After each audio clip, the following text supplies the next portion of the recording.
అనంతపురం జిల్లా తాడిపత్రిలో ఎన్నికల సందర్భంగా జరిగిన అల్లర్లపై సిట్ దర్యాప్తు ముమ్మరం చేసింది. పోలింగ్ రోజు ఆ తర్వాత జరిగిన హింసాత్మక ఘటనలపై ప్రత్యేక దృష్టి సారించింది.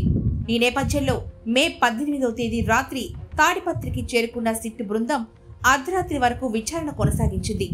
పోలింగ్ రోజు మొదట ఓం శాంతి నగర్లో జరిగిన రాళ్ల దాడి ప్రదేశాన్ని సిట్ అధికారులు పరిశీలించారు. పోలింగ్ మరుసటి రోజు టీడీపీ నాయకుడు సూర్యముని ఇంటిపై రాళ్ల దాడి జరిగిన ప్రాంతాన్ని కూడా పరిశీలించారు.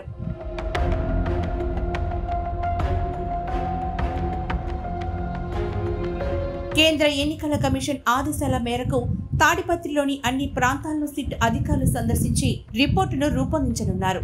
ఈ నేపథ్యంలోనే జేసీ ప్రభాకర్ రెడ్డి ఇంటికి ఎదురుగా ఉన్న జూనియర్ కాలేజీ గ్రౌండ్ కూడా జల్లెడ పట్టారు. రాళ్ల దాడి జరిగిన ప్రాంతాలన్నింటినీ సీక్వెల్ గా పరిశీలించి దర్యాప్తు చేపట్టారు.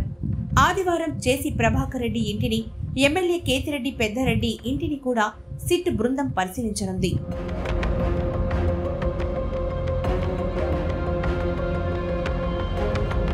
రాళ్ల దాడి అనంతరం జేసీ ప్రభాకర్ రెడ్డి ఇంటిపై పోలీసులు జరిపిన దాడులను, ఎమ్మెల్యే కేతిరెడ్డి పెద్దారెడ్డి ఇంట్లో పోలీసులు సృష్టించిన విధ్వంసంపై కూడా సిట్ విచారించనున్నట్లుగా తెలుస్తోంది.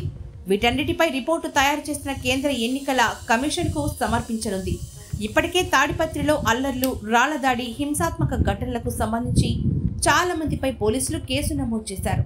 ఇప్పటి వరకు కేసు నమోదు చేసిన వారిపై పోలీసులు ఎలాంటి యాక్షన్ తీసుకున్నారో అడిగి తెలుసుకుని వాటిని కూడా నివేదికలో పొందుపరచనున్నారు.